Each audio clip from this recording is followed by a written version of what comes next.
Good afternoon, ladies and gentlemen, and welcome to the 39th episode of Tales of Tamriel. I am Aggelos. You're not quite sure what skills to put on my bar anymore, Templar host. And with me this afternoon, she who never changes her skills ever, Thais. How are you doing today, my dear? Oh wow, that I could answer that and it would take 30 minutes. I'm okay. Okay. Yeah, I'm good. All right. Excellent. I know you're not feeling the best right now, but you're still a trooper and kind of going forward, so Yep. that's always a plus. I'm gonna try and make it through the show, but I have a headache, I'm nauseous, and I'm exhausted. Okay. Other than that, perfect. Other than that, I'm just great. that's awesome. Okay. And the man you just heard, the man who's running the stream and who can't even commit to a morning breakfast beverage, much less a class, Deltia of Deltia's Gaming. How are you doing today, good sir? I'm good, Sugar. Thanks for having me back on. Anytime, baby. It's always fun with you here. Awesome. And finally, we have a special guest today. You may have noticed her on YouTube or on Twitch from time to time, and if you haven't, you should go subscribe to her right now. It is a necessity, really. Elloa, how are you doing today? I'm very fine. Thank you to have me. Oh, we're excited to have you on here. I've been following your videos for quite a while. I love your little Let's Plays and stuff. Thank you very much. Excellent. I'm honored. All right. Well, before we really begin, I'm actually going to mix the show up a little bit. Yeah, I know. It's kind of startling. Ooh, I know. change. Don't freak out, guys. It's all right. I don't like change. Don't like change, but you know, we're gonna switch the show around just a little bit and kind of move some of our sections around. So first off, we're actually gonna start with our community spotlight first, which is normally near the end of our show. One of the reasons we brought Elloa on is we're all fans of her work and what she does for the Elder Scrolls Online community, and we wanted to get her on here and have her talk a little bit about your channel, Elloa, and what you do, and pretty much what got you into Elder Scrolls Online would be a perfect area to start. Well, I started to dream about the Elder Scrolls Online the first day I played Morrowind, I think.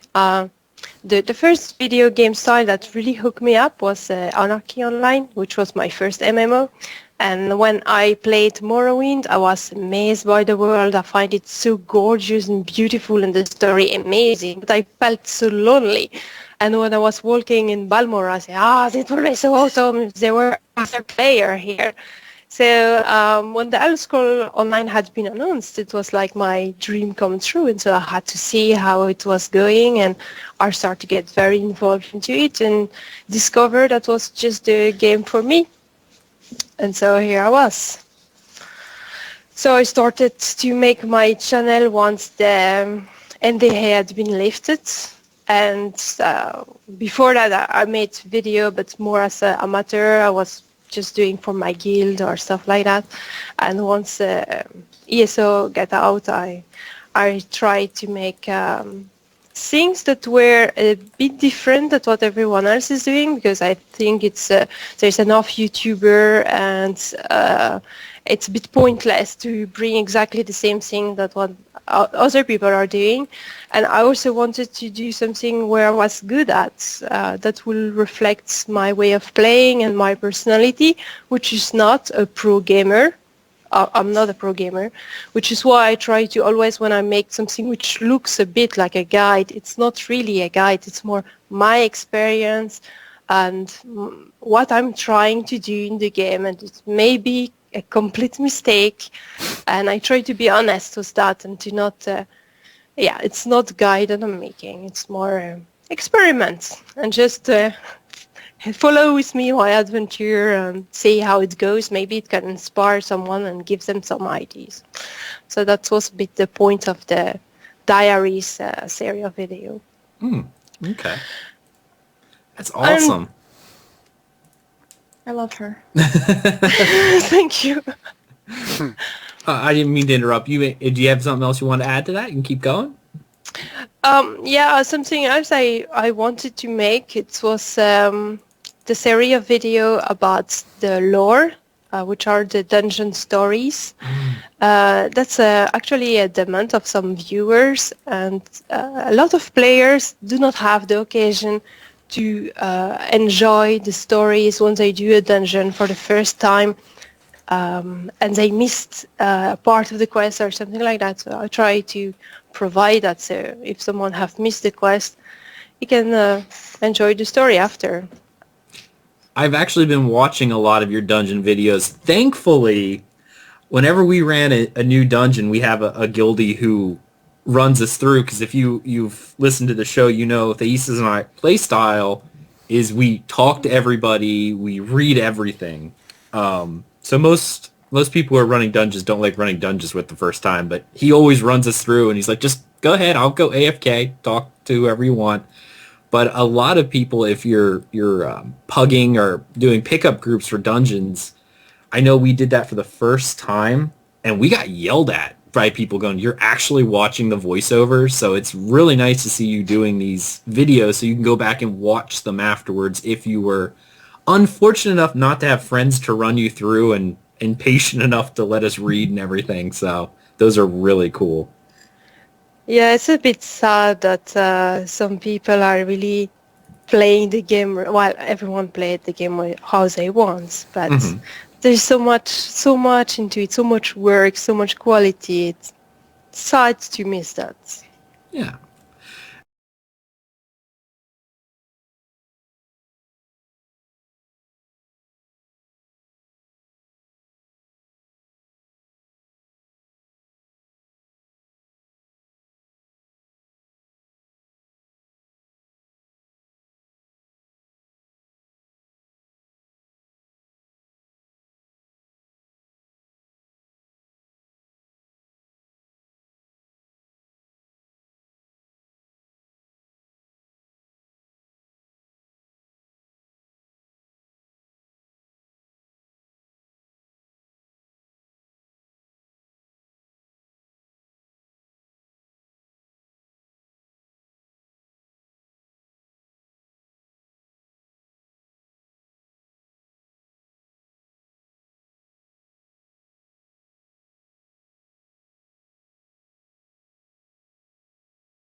Excellent.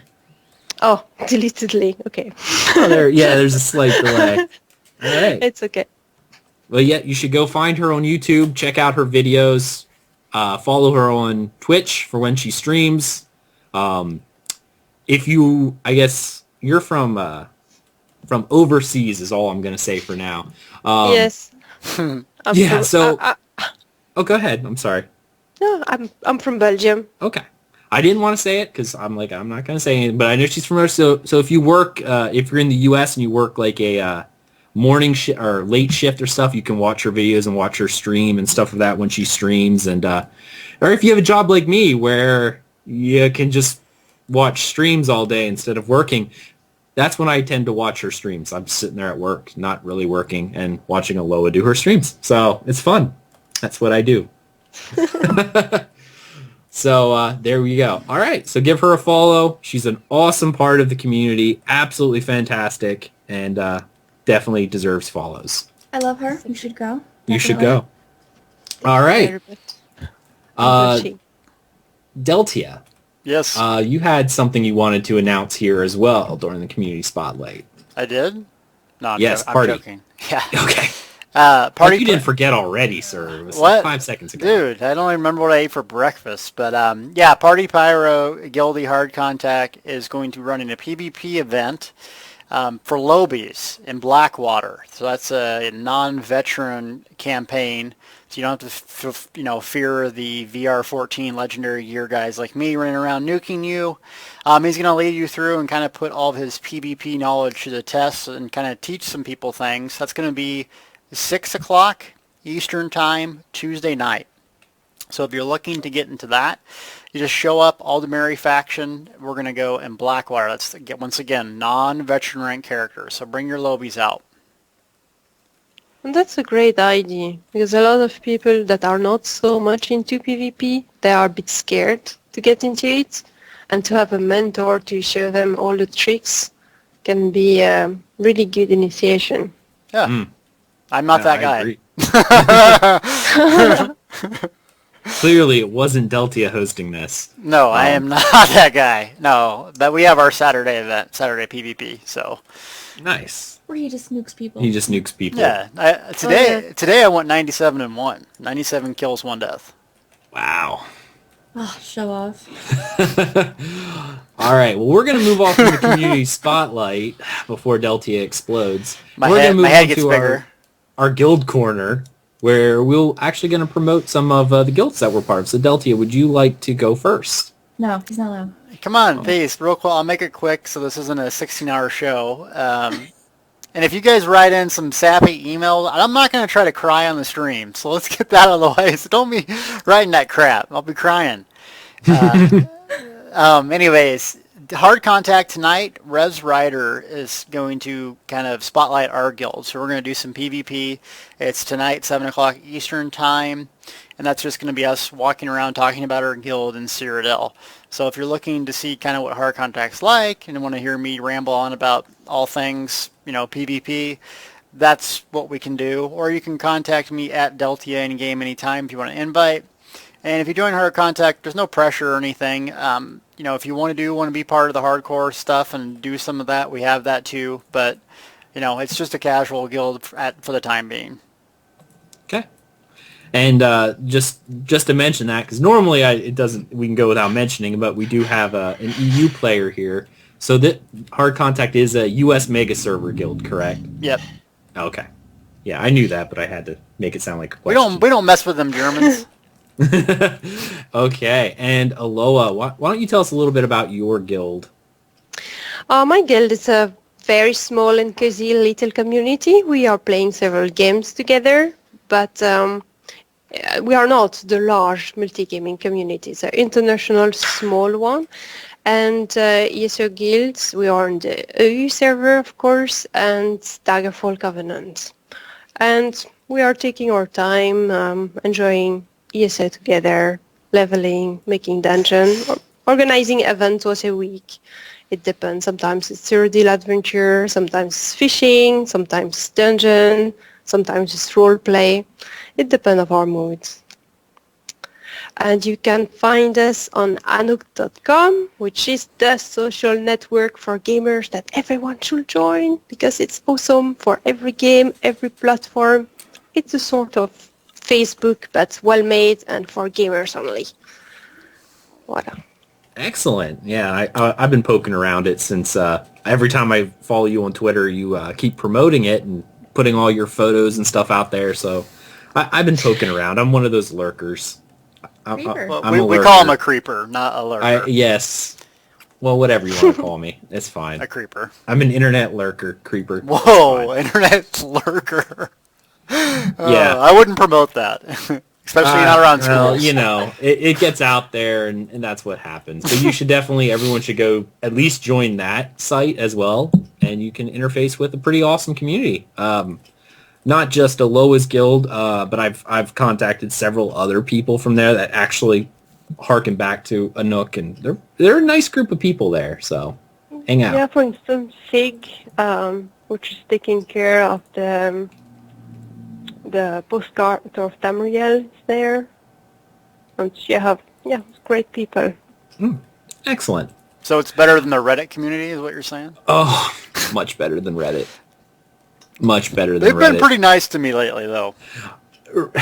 Reddit was a tangent, but Reddit was a complete cesspool. But now that almost everyone who hates on the game has given up on it, it's very helpful as a whole. Reddit has at least for now, has gotten so much better because the nice ESO community has, I don't want to say matured, but we've shed off the people who... The crappy skin. Yeah, there you go. And almost everyone that's there is helpful. I like that that's analogy. true. What? I always find the ESO community very nice in comparison to other community. I don't want to speak bad about other community, but the ESO we do all the is time. particularly nice. Okay, that's okay. I can be mean. Yeah, trash wow all you want. This is a wow. This actually is going to be a new podcast called TrashWow.com. Trash wow.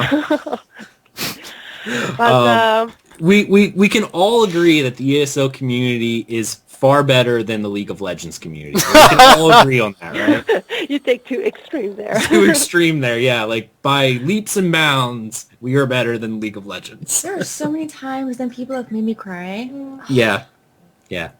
They're Aw. not fun. No.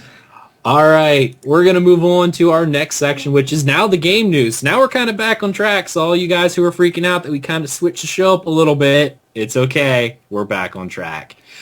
First up in game news, patch note 1.4.7 dropped. So there was only one little change with this.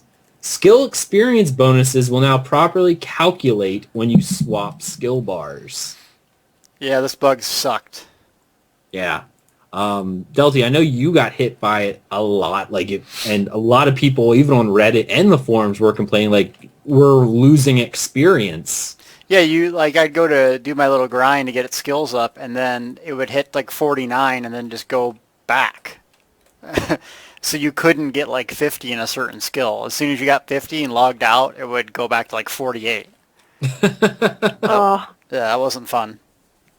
Now, it was just a graphical error, correct? I believe that's No, what they I couldn't. say. I couldn't put my passes in there. Oh, really? Yeah, so I had two characters that were like waiting to get the destruction staff to 50 until they got to sort it out. So yeah, it sucked.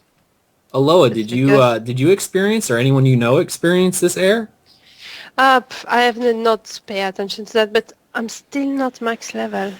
That's okay, me either. Oh my god. I'm very slow. I'm the slowest. So I three highly doubt that. VR14s, 3 VR14s, is that bad? What a dork. I'm not going to throw her under the bus because I love her to death, but I don't think anyone could level slower. And she would admit this. TS Fangirl, she's in the chat right now. I don't think anyone can level slower than her. So, and she will admit this herself. So this is not at all being degrading. She's awesome. But she jumps around on alts. I think the last time I checked with her, I don't think she had an alt above 40. Oh, nice. When she has like all 8 tunes, I think she jumps around, and I think they're all Argonians.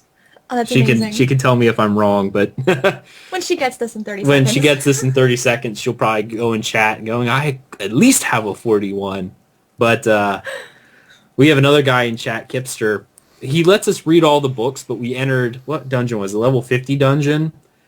Vaults of Madness. And when you walk through it, Elloa, you may remember this because you've done all the videos. You remember when you walk into the one room and it's just like a huge library?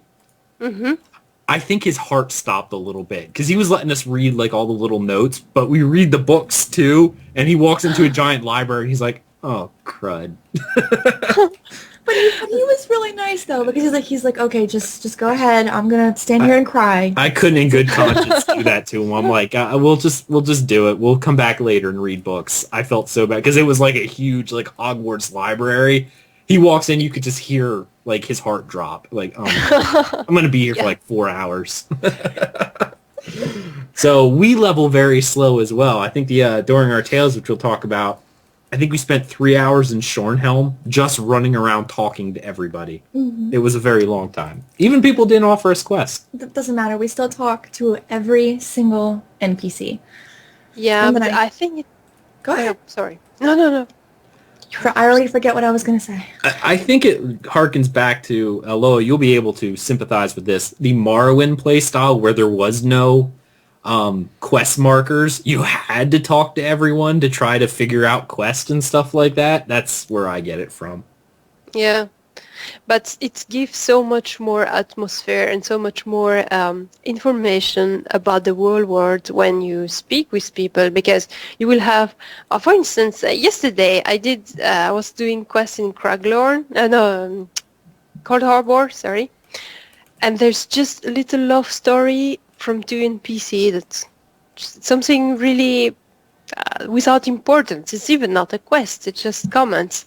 But one were speaking about her love, and then I was curious, and I went to see the other merchant she was speaking about to hear what's going on and such. It's nice because it adds a reality and strength to the game. Mm-hmm. That reminds me of Irki. Mm-hmm. Yes, Irki and the Dark Elf. Yeah. There's a town in I guess it's whatever the holy city is inside Cold Harbor. There's a dark elf enchanter who's like, this one Khajiit keeps coming around and bothering me. She keeps rubbing up against me. She left a dead skeever on my porch. And you could talk to her and she's like, well, maybe she likes you. And the merchant's like, well, I guess she's kind of cute. She's like a big kitten. And you go over, I'm like, I gotta find her. So I started running around the city and I actually found her. She's a weapon merchant. And she goes on like, the world's ending. What does it matter if Irki just wants to rub up against Dark Elf's shapely thigh? And you're like, well, does she know you like her? Well, yes, Irki did the bump of the forehead. She even left Skeever on porch for good measure. It was cute. Yes, exactly. It's exactly that I'm talking about. Oh, it's that one. Yeah, that's the one. That's the one. And if you didn't talk to these people, it's not quest related. If you didn't talk to, you missed that whole story. That little. Exactly. Oh, how cute. And there's that everywhere in the world. Well, that's something cute. You also have dramatic stuff and sad story, and sometimes I'm almost crying. Oh, it's so sad. Oh, there's plenty of times where I've cried in this game. Yeah. Well, the whole Bala thing, like, you can actually find her body afterwards if you answer the quest in a certain way. She gets so upset and she actually like jumps off a bridge and kills. You can find her body after you do the quest. Floating down a river. It's heartbreaking. But if you're not actually walking around looking for these things, they add these little Easter eggs, which, take a lot of, programming time and a lot of care and dedication. And most people don't even notice these little things. Yeah. But they might stumble on it by chance and miss like 5 of them, but discover one, and that one will guess them and stay a big memory for them. Then you have the nerd like us that are trying to get everything.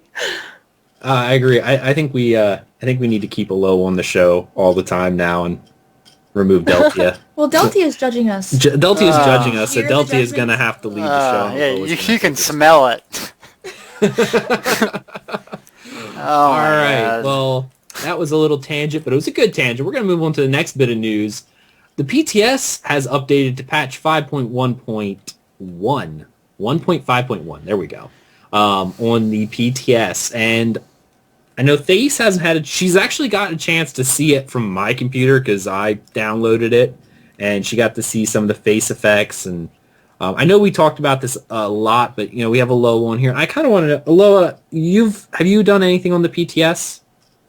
Yes, I've done some delve exploration and undotted pledge, of course, but I didn't did so much because at the time where I'm logging, there's usually no one, so I need to organize it with my guild, so I'm sure to have a group going on. Sure. Yeah, I was logged on the other night. I wanted to test out a build, and no one was on either, so I'm going to have to get with some people. Did you kill a skeever, or...? I actually went up and killed a couple of those wasp. You like when you get like 50 of them in Upper Craglorn? Yeah, I was killing those. It was pretty fun. I'm just kind of curious for you, Elloa. What is the one thing in Update 5 that you are looking forward to the most? Because I think all the rest of us, I'm interested in... Well, I know Thais' face effects is what she's most interested in. While I kind of lean towards that, I'm kind of in the middle between Deltia and her because I kind of like the pledges and the face effects. I can't choose. I'm, indecisive. How about you? What is your one favorite feature? It's the undotted pledge because I think it was really needed to first to allow players to get back to the dungeon if they have out level. I don't understand the people in ESO that have struggled to level. Because I'm always out-leveling every content by far. I mean, I have almost 10 level more than my quest. And so there's a lot of people I know out-level the dungeon, and after they have no reason to go back there. So this already changed that. It gives more diversity to the activity you can do when you are max level or when you are leveling. It will create more content to do with the group, with your guilds, more stuff to do. There's bits of rewards for the players that really care about reward and gear. I think it was something really needed. I would have preferred if they did the scaling the other way around, where you scale down to the dungeon. And so you could have played with players of different level from your guilds. That would have been something marvelous. But they have explained, I think it was in an interview somewhere, I don't remember where, that it was very difficult to adapt with the game how it is in the skill line and everything. It was more difficult to scale down the players than to scale the dungeon and the monsters to the player. I do remember that. I forget which article it was in too, but they were talking about that because someone did ask them about a mentoring system and why they went with a scaling up system rather than a scaling down. And I think it was Paul Sage who addressed that. And to echo what you said, one thing that's great about the pledges is like you have a little great community, and I know you guys plan a lot of events. But the one nice thing about pledges, and Deltia will echo this as well, it gives people a reason to log on to the game and something to do once they're online. And since it's group content, you need to do it with your friends. So you and your guildies and everything like that, when you all log on, hey guys, have you done your pledges today? Let's all go do it. And there we go. And there you got yourself some guild activity and content and gets people into the game. I like it. Exactly. Like it a lot. Okay. We did read over the patch notes earlier, but this one was pretty much they addressed some issues and concerns with some of the testing on the PTS that revealed issues with with werewolf, which arguably the whole thing is an issue. Item sets and new Dwemer motif, and there were some quest issues as well. So I guess the Dwemer motifs weren't dropping that much at all on the PTS, and they needed to adjust that. There was a bug with that. Yeah, I've not seen one in my Dwemer Ruin exploration. I love Dwemer Ruins when I was playing in Skyrim. Those are things I always went for. Can you imagine when this hits live, how many people are going to be in every Dwemer Ruin? Because these are the only places that they drop. The other books you can get out of cities, out of, random these only drop out of Dwemer Ruins, and the only way you can make it is by salvaging the things, just like in Skyrim, which is awesome. So people will be in there farming for materials.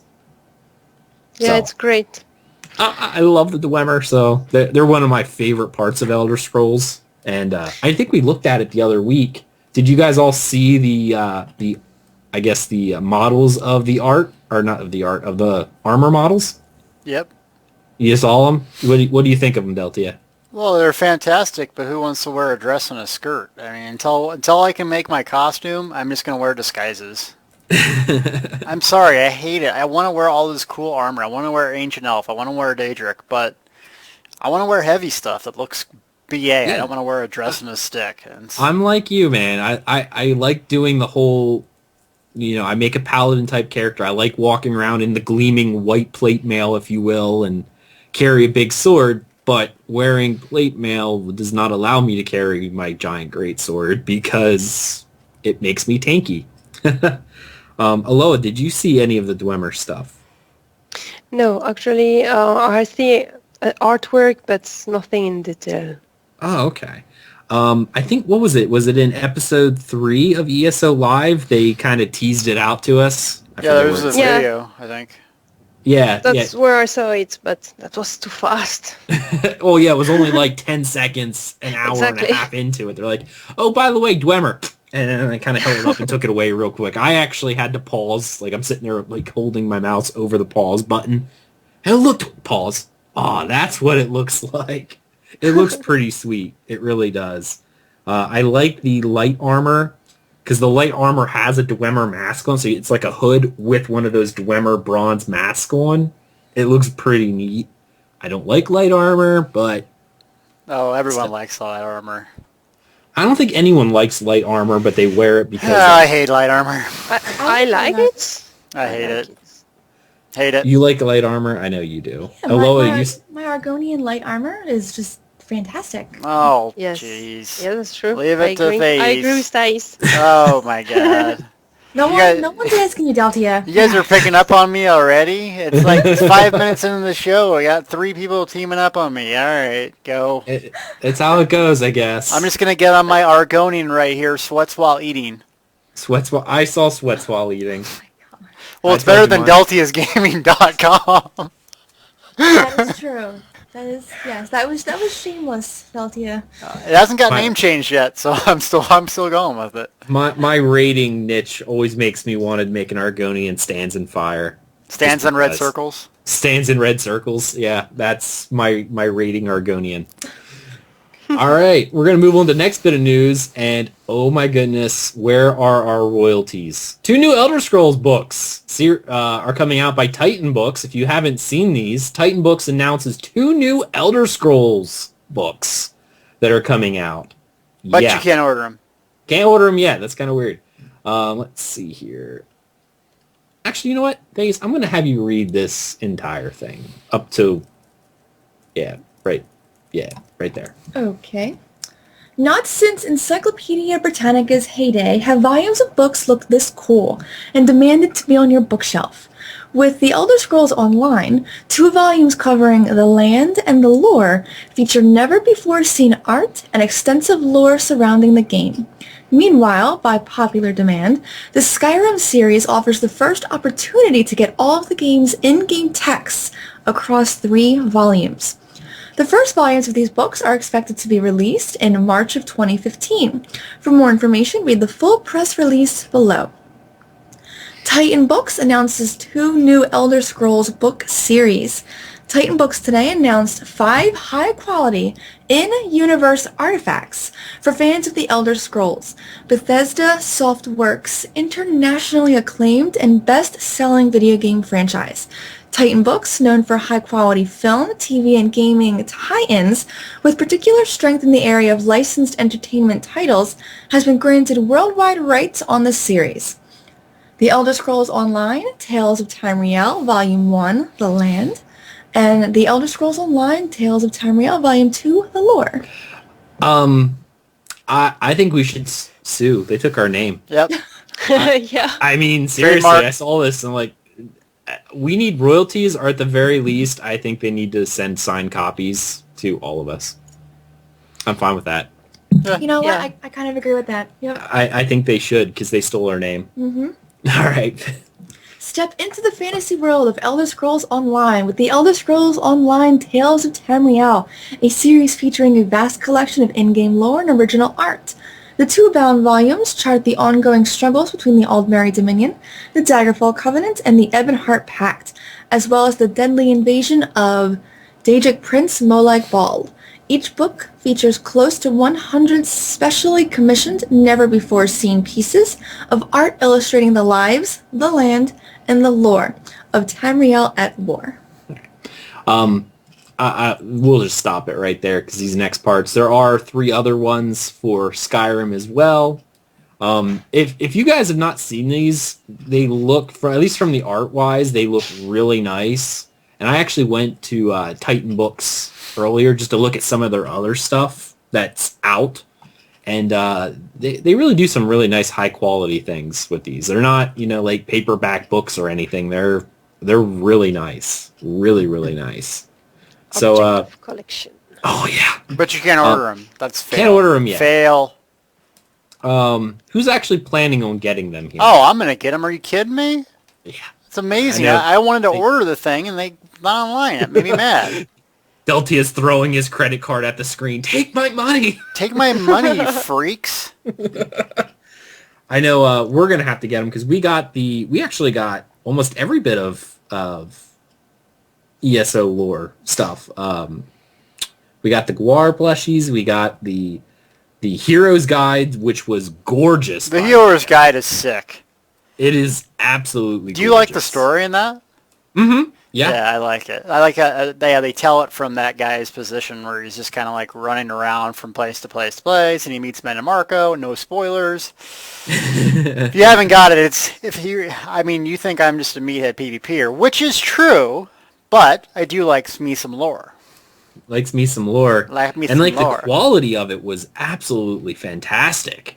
Me Like, likes. Yeah. Did you like the alchemy book that's in it? It literally just looked like the way they designed it. It looks like A dude somebody's writing in a field journal, yeah. and he's like scribbling in it. It looks really neat. Yeah, I'm really excited about it. It's like March is when these are coming out. I'm like, oh, wow. Okay. Well, I'll be looking forward to it, but... Yeah.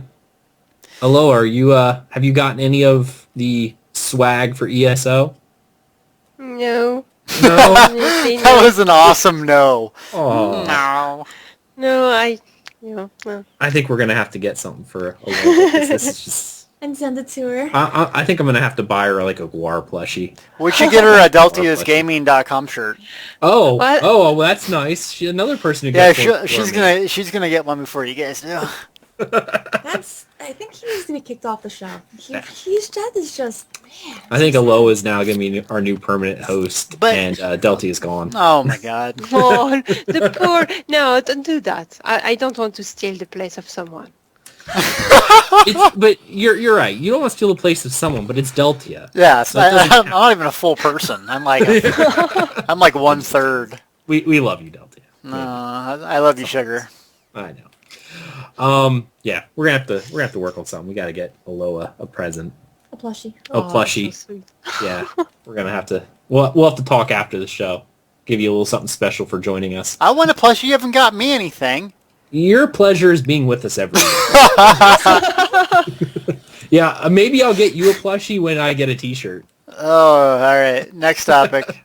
Next topic: new wallpaper and avatars. Yay! Sick.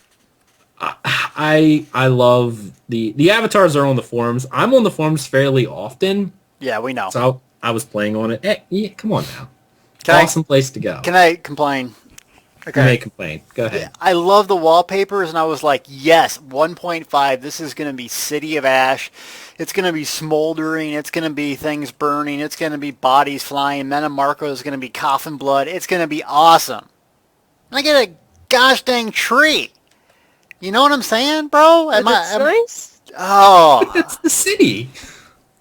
I like wanted... it. I've put it you- on my screen actually. I'm using I it put it on right my now. screen too, but I'm mad about it. I wanted some burning and some ash. You know what I mean? But I think that's the point. City of Ash is not burning anymore. Oh, Loa. I'm sorry. I need to I go can't to- have 3 people disagree with me. Because I actually love this picture. If it Oh. wasn't a Bosmer city, I would probably use it because it's a tree and it's gorgeous and it's a forest and I love it. It is. And here's the one thing. I love the art, which is why I kind of go for all these swag books, because I love the artistic style they took with ESO. Like, not just the artistic style in game, other than some of the character models, which I think could be better. But that's beside the point. The actual concept art is breathtaking. Absolutely breathtaking. This reminds me of some of the old school Lord of the Rings art that I used to watch very, very closely. Oh, yes.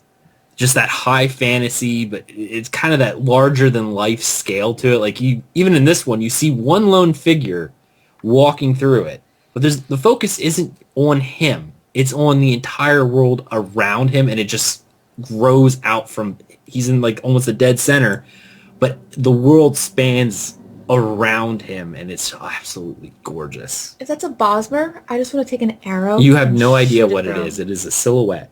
Yeah, but it's probably a Bosmer. It could be a Breton. The only thing we know for sure is it's not a Khajiit or an Argonian, because I see no tail. It could be a putrid Nord. Hey, you're a Nord. I know. I love being I love being a Nord. I love being a Nord. I've been a Nord since Oh, don't even Morrowind, go old school Nord on me, so- bro. I've been a Nord, I had to. bro. Because when the game first came out, everyone's like, everyone who goes to Nords is just a Skyrim fanboy. I've been a Nord since Morrowind. I got a Nord tattoo. What up? All right. Okay, actually, I don't, but Okay. Arena was a Khajiit. Khajiit. you played Arena. Are You you were playing that Khajiit? back. You were that far back. I had a... Wow, that's an OG Elder Scrolls person right there. I thought I was an OG with Morrowind, but she put me to shame. Aloha means goodbye. Yep. All right. Last up for, well, not last bit of game news, because we have one more thing to talk about after this, but we had another Lore Masters archive. Y'ffre's Beckoning, which, of course, that means they each gets to read another little book. Yay! Awesome.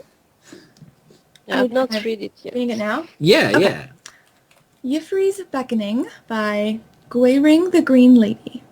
The song story of the green, now loud in my bones, has awakened me.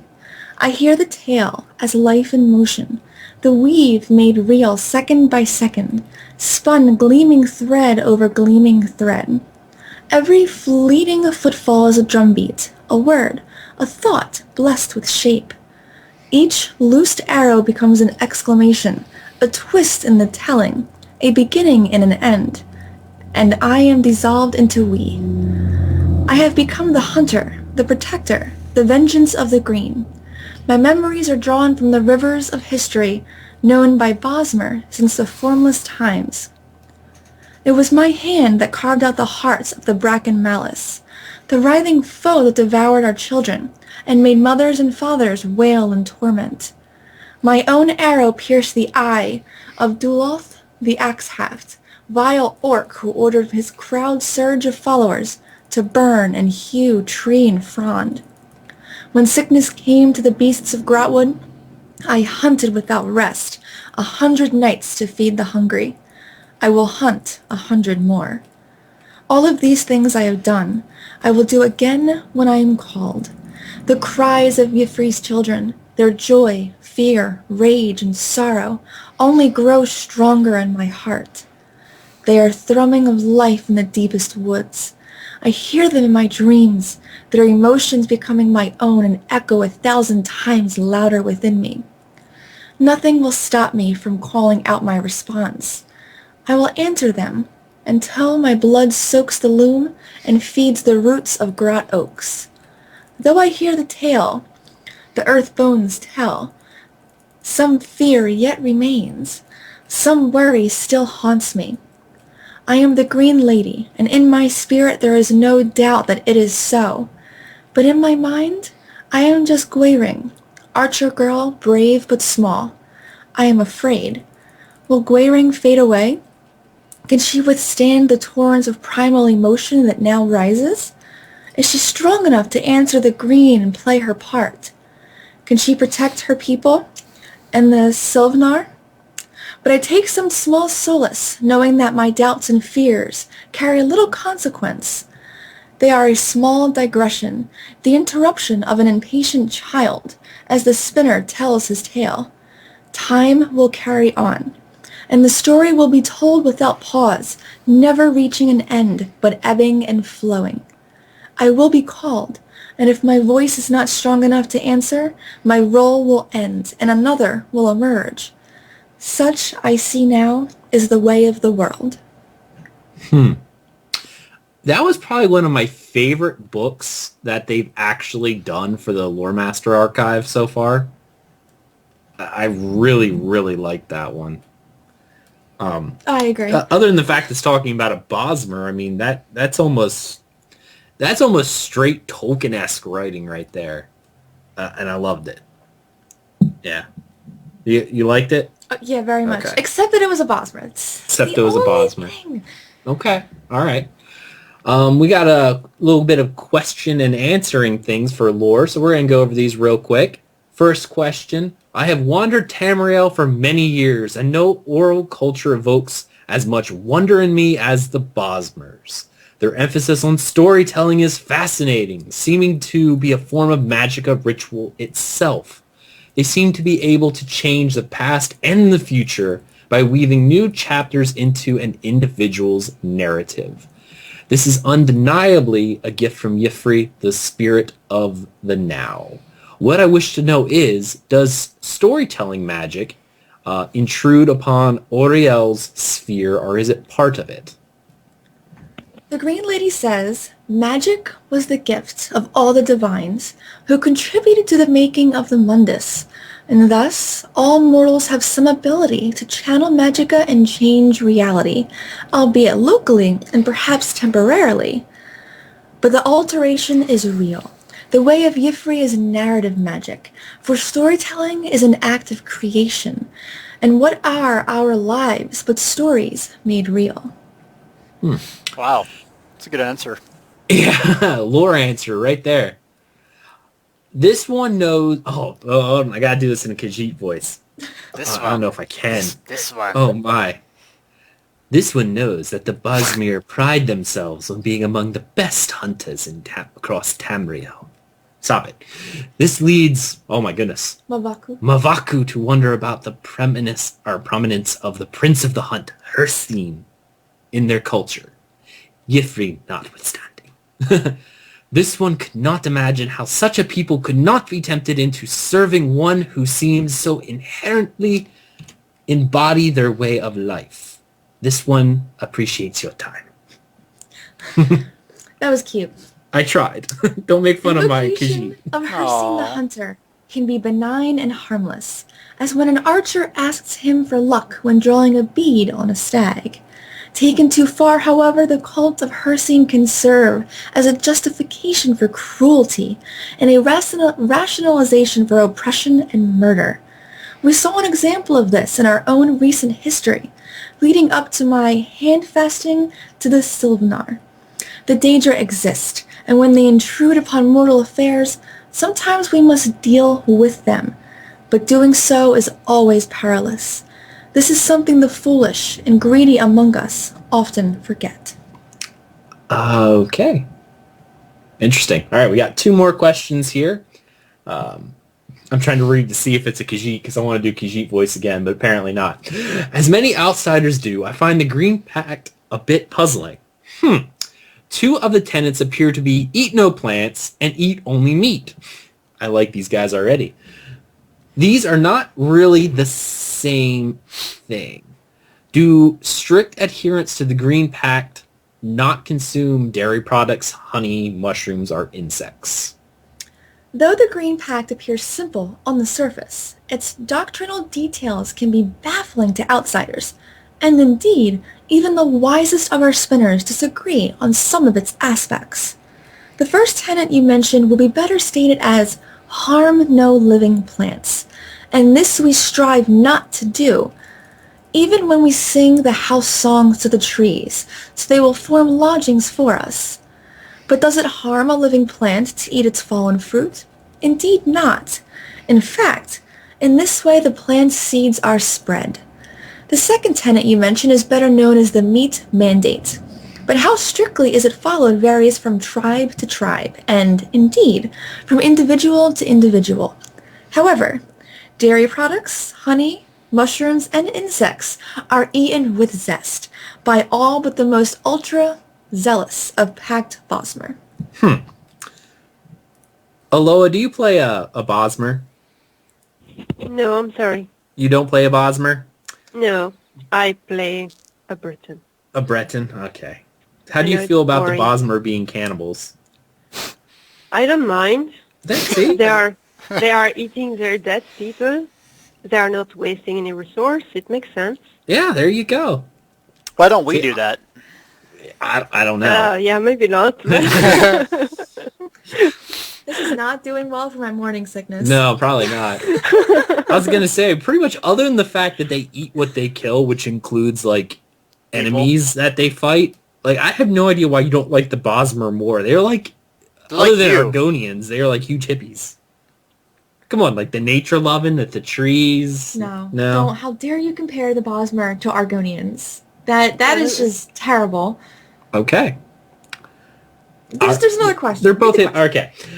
How powerful are the spinners and their power? And is their power limited to Valenwood? Adding thoughts to someone's memories as it happens in the quest for Wilder King is pretty powerful, as is seeing stories of others by touching them or their items. A spinner's power is in the strength of his storytelling, fostered by talent and increased by experience. As you say, a great spinner can actually see the stories of the nearby world, and these stories can reveal the true natures of persons or objects. But to change a story, a spinner must engage its protagonist, who on some level must accept the new turns in the tale. All right. Well, that was the Lore Master Archive Ifri's Beckoning. So, yeah, I think that was pretty cool, actually. Yeah, that's very interesting. Well, I know Deltia doesn't read, so I'm not even going to ask him. Do you normally read all those Lore Master Archives, Elloa? Yes, but I have not read that one yet, and I'm happy to have not done it, so I could hear Thai's voice reading it. It was a lot more interesting. Nice. There you go. I am so in love with TS Fangirl and Elloa. They're being so nice. Oh. This is true. Nice. Way, I way love too this nice. community. Way too much positivity. I gotta ruin it. You guys suck. All right. Well, speaking of too much positivity, let's talk about ESO Live, shall we? That happened on Friday. Yeah. Yeah. Yeah. Dem shorts. Them shorts. Them shorts. I gotta say, them were pretty short shorts on a guy. Yeah, that's true, but I'm just like, it means that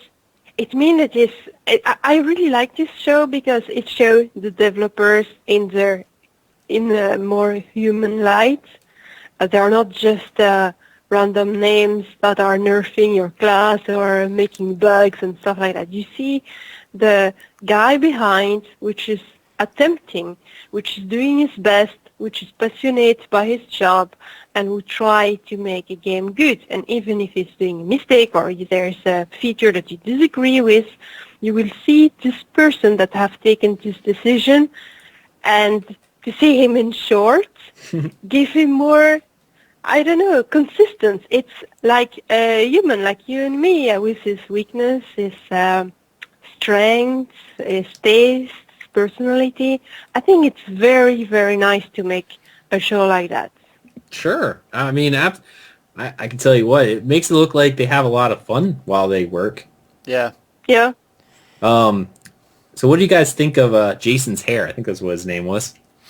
Oh gosh, they're That well. was I like mean, the running joke through the entire show. it was awfully sexual. Whether it was Jason or the girl or whatever that everyone thought was attractive or something, and then He would have liked it. He had a faux hawk, and he was constantly fixing it. yeah, One of those people. Yeah. he's kind of like he's kind of like me, kind of cool, Yeah. kind of a hipster, you know, Kind of a hipster. good looking, just you know. Hipsters are not cool. Well, we think we're cool. That's what We matters. think we're cool. Still, it was a decent show, but I will say overall, It was they joked around too much, I think. I like the whole joking stuff, but and they didn't reveal too much this time. I did like the community spotlight stuff. That was really cool. Still doing that. The guy they brought on with the music, you know, he got trolled hard in the chat room, but I liked it.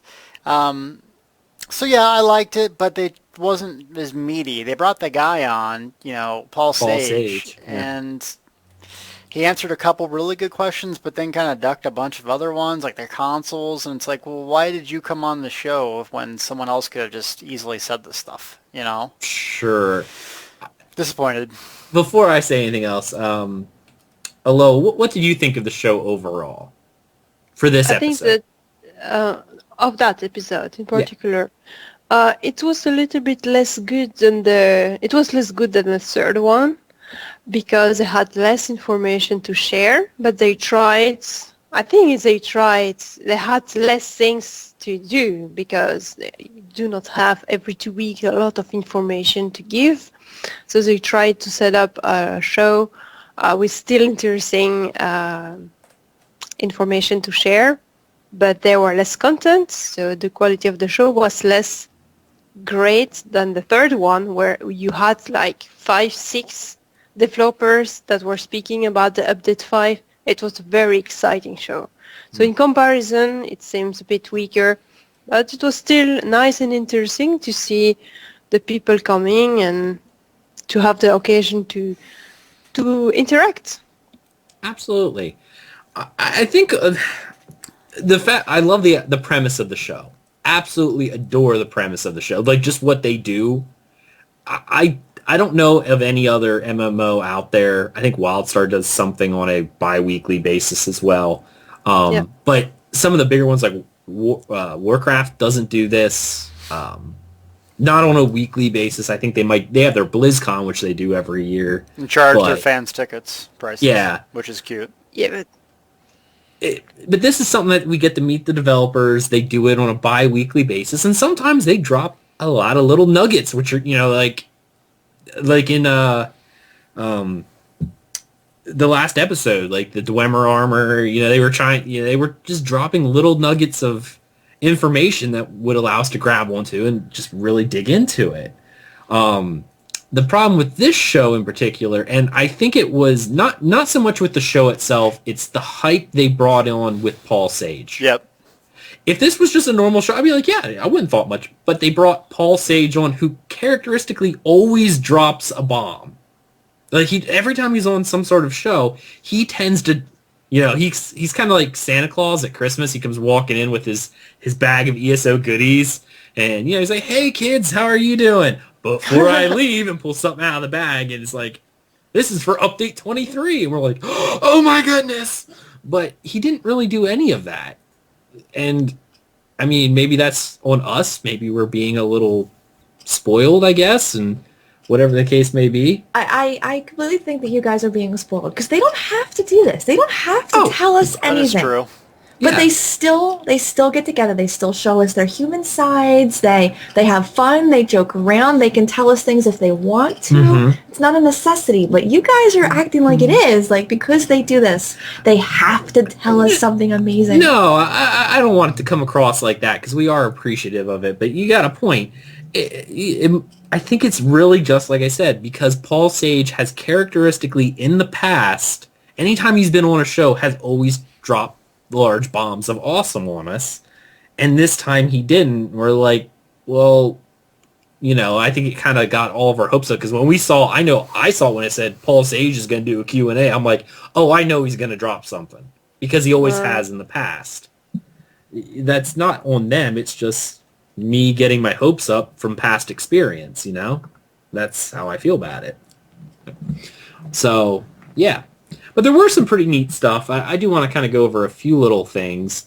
Update 6, they talked about a little bit, which I think is kind of neat. They're doing a revamp of all the abilities in Update 6. In Update 5, they touched a lot of, like, two-handed weapon and a few other little things. But in Update 6, I guess they're planning on doing a complete revamp, or at least touching all the abilities in the game, plus adding 3 or 4 new ABA abilities, which is pretty cool. Yeah, that's their solution to getting rid of AoE caps. They're not going to address it, but I know one of them they talked about, they gave an example of Magicka detonation, where you could target a player and it causes them to explode.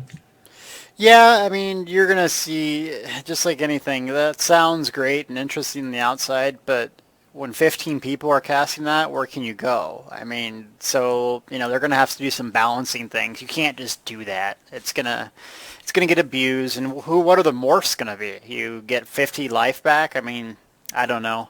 They did answer some hardball questions. They answered, there's notes down. I know you're going, but I'm going to get this out right now. No, go for it. If you have something, bring it up. About block casting, which I hate. So they answered about block casting. They're still working on it. I like that. Their answer for the AoE caps is essentially they're working on it. They're going to have class abilities designed to thwart that. And then the PvP abilities. So I was happy that they were honest about those things, what I really wanted to know. The thing I was disappointed about is consoles, just because I could care less. Well, actually, I couldn't. I think it'd be great for the game. I think they are really hurting themselves by not being honest about the one thing they need to be honest about. I don't know what's their hang-up, if it's Microsoft or whatever. They need to get that out. Destiny's taking a hold on the market, and they really are missing out. And I think the other thing is, when's Imperial City coming out? These PvPers need something besides Cyrodiil. They're just taking keeps over. You're going to lose people there too. So I think they had a chance to really highlight 2 important things, and they didn't. Okay. I can see that. All right.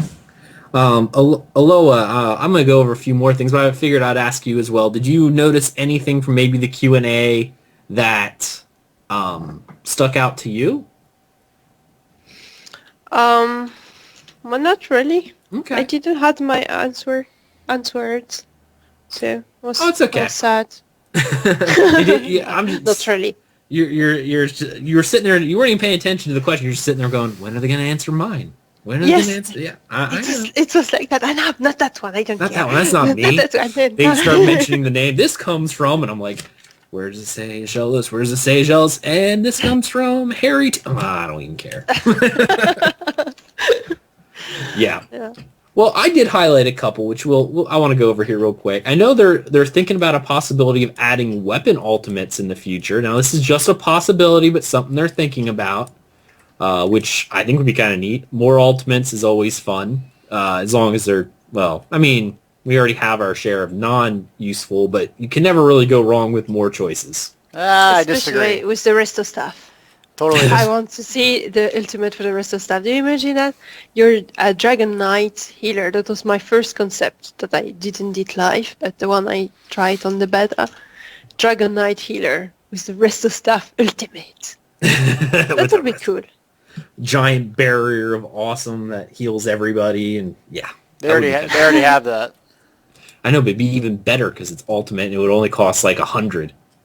I don't know about this. I'm personally not excited about it. I mean, I always think about class balancing. So when, spell crafting comes up, when all this stuff comes up, I'm the guy who goes, I'm going to take the most overpowered combination or find out someone who did and make people's life miserable. As a PvPer, it scares me. More ultimates, more abilities means more balancing. They're not going to, I mean, look at how broken Bats and Ultimate was at the beginning of the game. Got to be careful with this. It's not all just fluffy buckets until someone, makes an invincible build that makes PvP not fun. I'm more abilities. You got to be careful. I will say this. Here's what I see with balancing. Excuse me. Balancing to me is more about class balance than anything, with the exception of a few of the weird abilities, such as bats and stuff, which they are nerfing, which is good. But other than the class skills, everyone else has access to the same skills as you do. But not everyone has access to the same passives. And that's the difference. Same passives in what way, good sir? Not everyone has access to the same class passives. Right, and that's where I think balancing should come in. That's where balance really... I don't see if you add a new weapon skill, if it really needs to be super balanced compared to other weapon skills, because anyone could get it. You know what I mean? But that's the whole point I'm trying to make, is that the passives that each class have really dictate if that's going to be overpowered or not. For instance, ultimates. Dragon Knights get healed, stamina, and magic based on how much ultimate they use when they do. No one else has access to that. Nightblades have extra critical strike damage. No one has access to that. Sorks have a thing where they can electrocute someone and kill them instantly. No one has access to that. So what I'm getting at is you make a 500 ultimate cast, a Dragon Knight can heal the full when no one has access to it. Those are the things that people need to take into account before they go, let's just make 5 new abilities. Well, I know they do, but I'm just saying that they'll miss something, believe me, and the community will find out. True. I noticed you didn't say anything about Templars in there, good sir. Well, what's their passive? To heal a little bit more when someone's about to die? I mean, God. All right. You be quiet. I love my Templar. Templars, all right. I mean, yeah, you can't heal something to death. That's all I'll say. I can sure try, though. All right, with the implementation of the justice system, will NPCs react to werewolf and vamp characters? Short answer, yes. With an exclamation point. With an exclamation point, yeah. I think that's going to be kind of neat, because I do love the way in Skyrim and Morrowind and all that, how people would react to you based on what you did. I think this just adds more to the world in general. It makes the world feel more alive. Yeah, exactly. And that's awesome. And it will be more like... when they released this vampire and werewolf things, I was a bit disappointed to see people want a bite. I want to buy a bite, 3,000 gold. And I say, where is the role playing this? If I'm bitten, I want it to happen by chance. Mm-hmm. Then I would like it. Otherwise, I'm not looking for it. Like I got bit by a vampire the first time was actually by complete accident. I was just out running around in the rift. What? I got bit by the blood fiend. Did you really? Gives you vampirism. Wow. Completely by, I don't know where Thace was, but we normally always play together. But she wasn't here, so I wasn't actually questing. I was like, okay, I'm just going to run around and gather materials. I'm running around, gathering mining nodes and wood and plants. And I get attacked, and I turn around, and I see Blood Fiend attack me, so I kill it. I didn't really think much about it, because I've never actually seen the mob in the game before. And I walk around, and my screen flashes red. I'm like, wait. Hit my character menu. You have been infected. I'm like, you gotta be kidding me. Oh, that's awesome. That was fun. That was really cool. And I guess roleplay wise, I may have gotten molested by Kipster several times for Werewolf. He took me somewhere near and he's like, hey, come over here, and then bit me. I guess that's about as immersive as I can get with Werewolf. It was creepy. I was always hoping that a player will just bite people randomly. That's what we will do, It would be neater, like you said, with that would be cool, but the only problem is you have to be out by the shrine, so unless you're standing out there, there's no way by chance you'll be just sitting there at the bank and someone comes up and bites you. Yeah, that's true. I wish they would add that. That would be cool. Because then you don't... I think if a player wants to bite someone like that, I think that would be perfectly fine, because you get that buff on you, but you're not actually a vampire until you finish the quest, so you can just let it, go off of you in a few days. Yeah. If you don't want to be a vampire. I think they should remove the restriction to maul and bite people only at those places to make it more, like you said, immersive. You're just sitting there doing your blacksmithing, clank, clank, clank, and all of a sudden someone comes and bites you on the neck. That would be kind of fun. I'd like that. Exactly. Okay. And Deltia already mentioned this. What is the biggest hurdles to overcome when achieving balance? Skill-based game makes it difficult to balance, meaning that because there's so many skills in how they interact, and also with the type of player, because players who are better at dodging and blocking and knowing when to use their skills tend to just be better than people who spam their abilities and run out of their resources. I love that answer. It was honest and it was thoughtful. And they said, you can look at metrics all day in spreadsheets, but, if someone's blocking and dodging and doing all the things they're supposed to do, how is that really going to tell you if a skill is underpowered? It's not. So yeah, because they're not using it as much because they're concentrating on playing correctly. Right. So I thought it was a cool answer. I liked it. Yeah, absolutely. Well, we already talked about this, but what details can you share about consoles? Soon, TM. That's terrible. That's literally what they said. Soon, TM. That's a terrible answer. Yes, probably they cannot say better than that. And I'm going to say this, and this is just my own, maybe it's, I don't know, what's the word here, baby, I'm looking for? Craziness here, or I don't know. My own theory whatever, is that it's Microsoft causing the issues. Xbox One has always been a pain in the butt. They don't want to interface with anything that doesn't connect to their Xbox Plus or Xbox Gold or whatever it is. I would honestly say it's not so much. This is just me speculating here, but I would guess it's probably Microsoft giving the issues. Well, is Destiny, that's only on PlayStation, or is that on... PlayStation 4, yep, that's it. See, yeah, you're probably right. Well, and this was something I was actually talking to a couple friends last night. We went over to a friend's house and just hanging out, and they really love the Elder Scrolls, and they played the beta, but they're console players. Right. And they really want to play.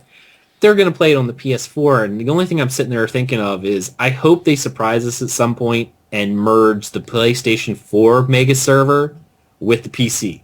Because, well, let me go here. There's not a problem with doing it, because Final Fantasy 14 does it. They mix well together.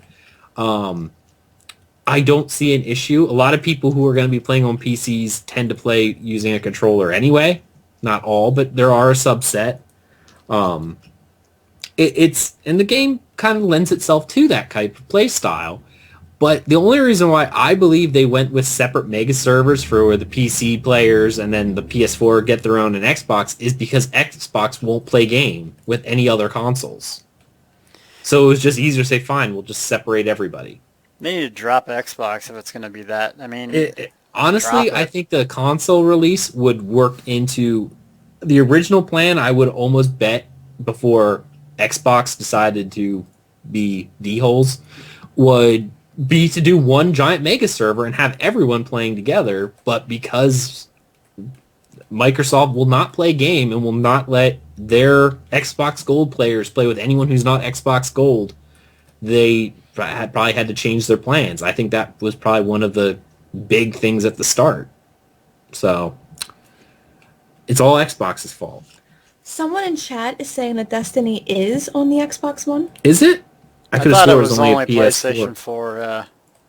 I could have swore it was, but I may be wrong because I don't really follow Destiny that closely. Well, I don't follow it either, but it's one of those things that's successful because it gives people what they want.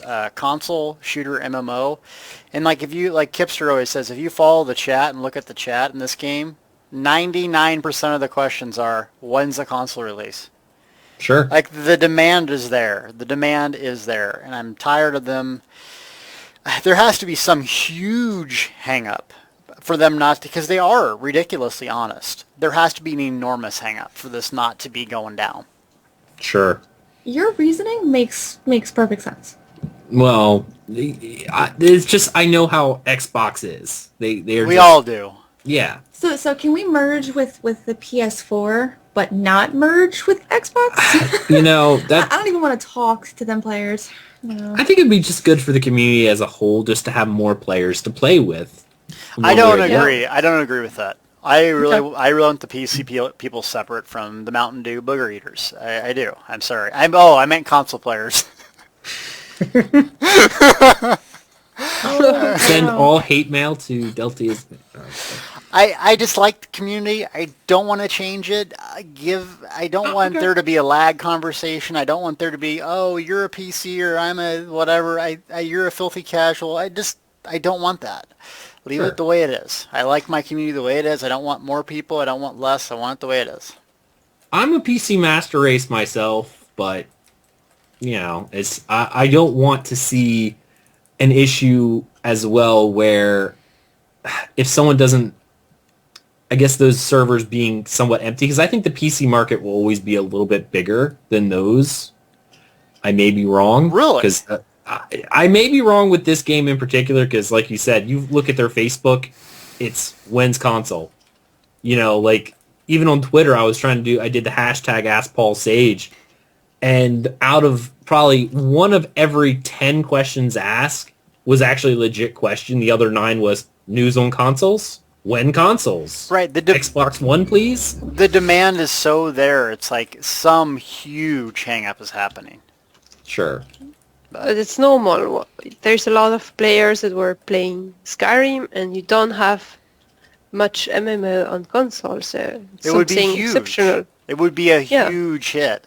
Because, like you said, it's Skyrim with friends on consoles, what everyone's wanted for so long, and that the game has gotten so much better than it is when it first launched. Oh, yeah. If they were to launch this game on console tomorrow or during Thanksgiving or Christmas, this would be a juggernaut.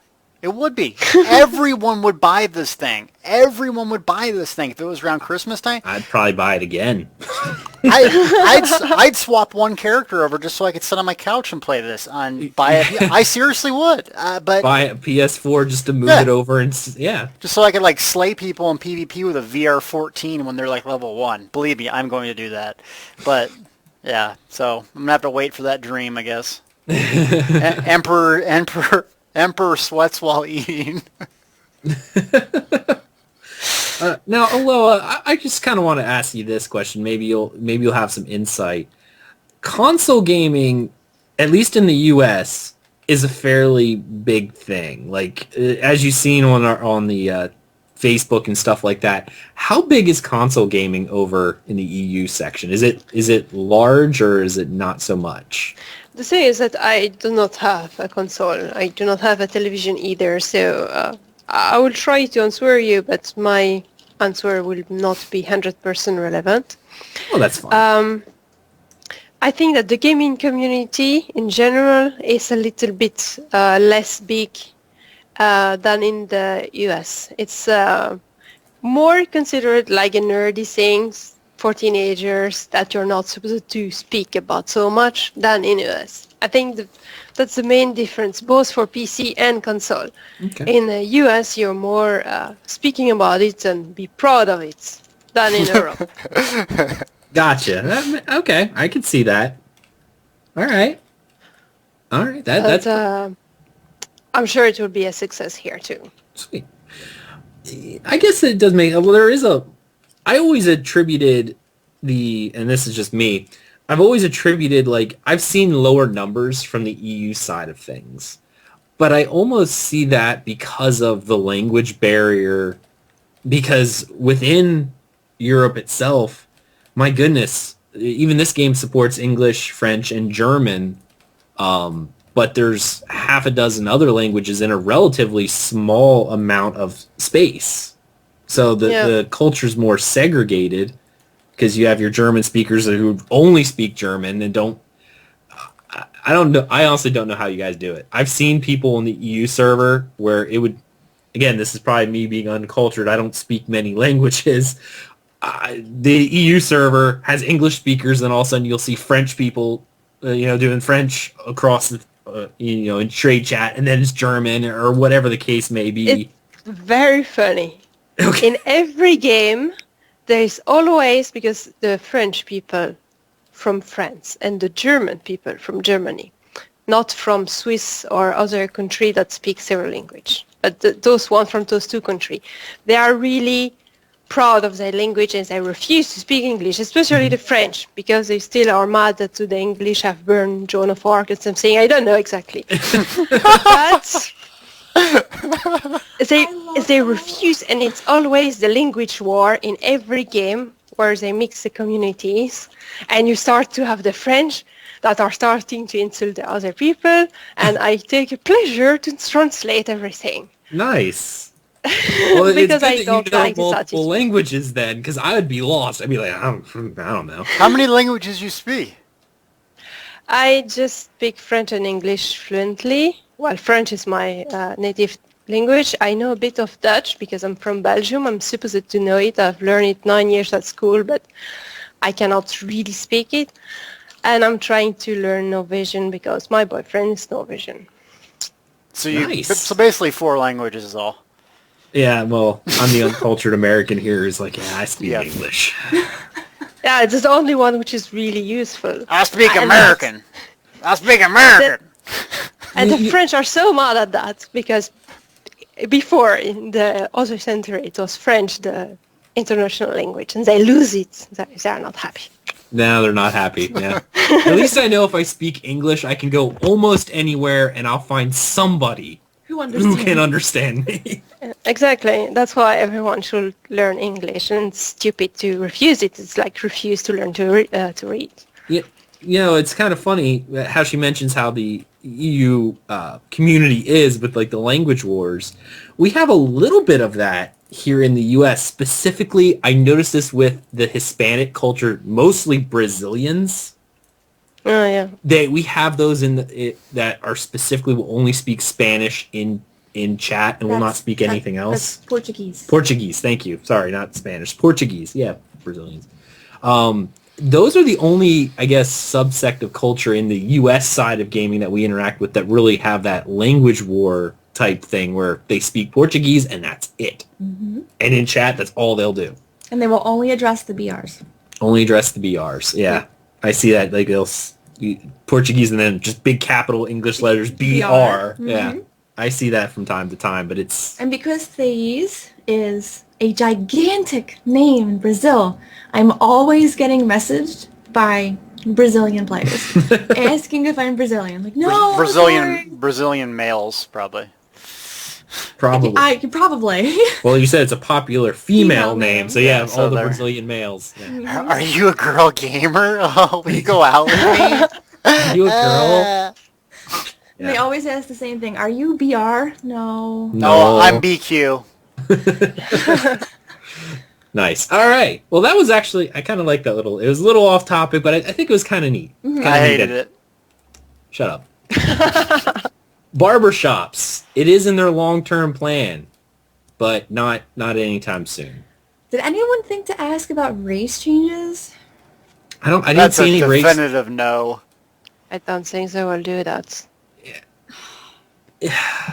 Race changes. I don't know. I really want to be an Argonian. Really want to be an Argonian? Hashtag re-roll. Come on.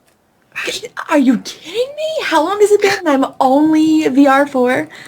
I could never reroll. Well, you've already read all the dang books. Put them down and start technically playing. speaking, a lot of our playtime was just because we sat and listened to every quest. You could really just click through everything now if you wanted to get up to us. Yeah, again, just go sit on the thief grind for 10 hours and you're VR14. Life's good. It's fun. It's fun. Okay. I'm not sure of that, but yeah. It is so, not? It's most effective, but as we talked last week, it's questing while is probably, in my opinion, one of the most fun ways of leveling. It is not the most efficient. By far. The quests in this game are awesome. I like how they go from 1 to 1 to 1. It tells a story, and it seems natural. So don't get me wrong, I love the quest. It's just I've done them all 600 times, so it's getting a little old. Yeah, I can understand that. They did confirm one thing, because I know we were talking about this before, pickpocketing of players. Earlier on, they were kind of playing with the idea of allowing it, but doing randomly generated. They've actually now made the decision that there will be no pickpocketing players at all. Thank you, God. So now they don't even have like the timer lockout like they were originally talking about. They are just like, nope, we're not. No players can be pickpocketed. So I can't stalk Deltia for days? No, unfortunately. However, if he has his tabard on, you could stalk him and PvP kill him. Because if you're negative aligned with being a thief or a murderer, you can then target players who flag for PvP by putting on the Enforcer tabard. Well, hold on, but it's so now how is this going to work with different factions? Is everyone going to be in Wayrest, or what is that? I still think it's faction specific. So you're going to be killing all the Mary players. Lame. Yeah, like you're not going to be able to go to Riften and see all the Ebonheart pack characters. I think you're still going to be within your own faction. It'd be cool if Craglorn and Cold Harbor were everyone. I would like that. Going forward, I would like to see a little bit, like I know how they do, Craglorn is its own separate, and the other, Cold Harbor is, they just created 3 different instances. I think it would have been neat to see the enemy players, you know. Right, yes, even if we would not have been able to attack it, it could have been a neutral site, sort of. Well, I mean, each one of those... to have more people. Oh, I'm sorry, I didn't mean to interrupt you. But as what Elloa was saying, yeah, it would just be... Those areas aren't directly tied to Cyrodiilic War. You know, Cold Harbor, you're in there fighting Molag Bal. It's like, okay, we'll be friends for now. Okay? Just for now. We won't stab each other. But yeah, I think it would just add something to... I think it would also add a little bit of... tension, even though you really can't kill them, it's still the tension of knowing those guys are the enemies.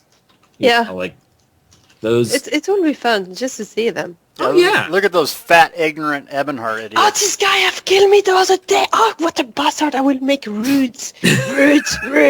Slash rude. I like Elloa. She's got the right attitude there.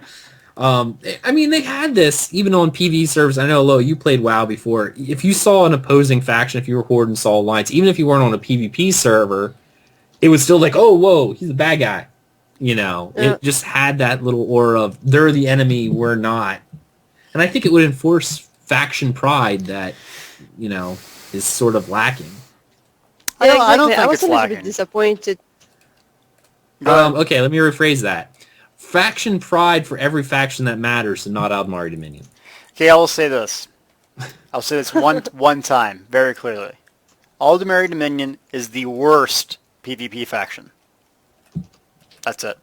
It just has the most people. It always I hate it because every game, every MMO you'll ever play, the evil race or whatever whatever everyone gravitates towards is the worst PvP one.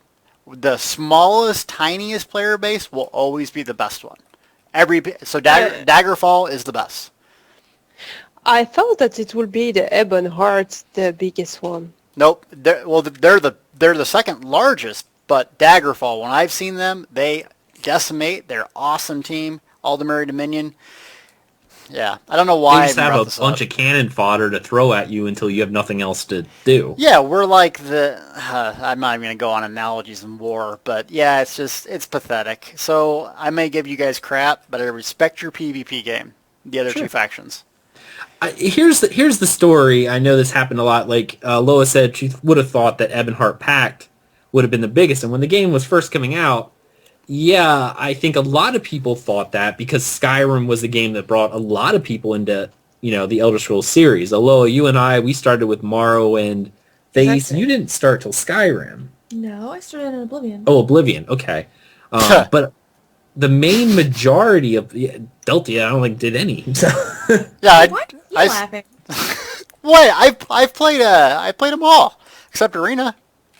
You talking about Elder Scrolls? Yeah.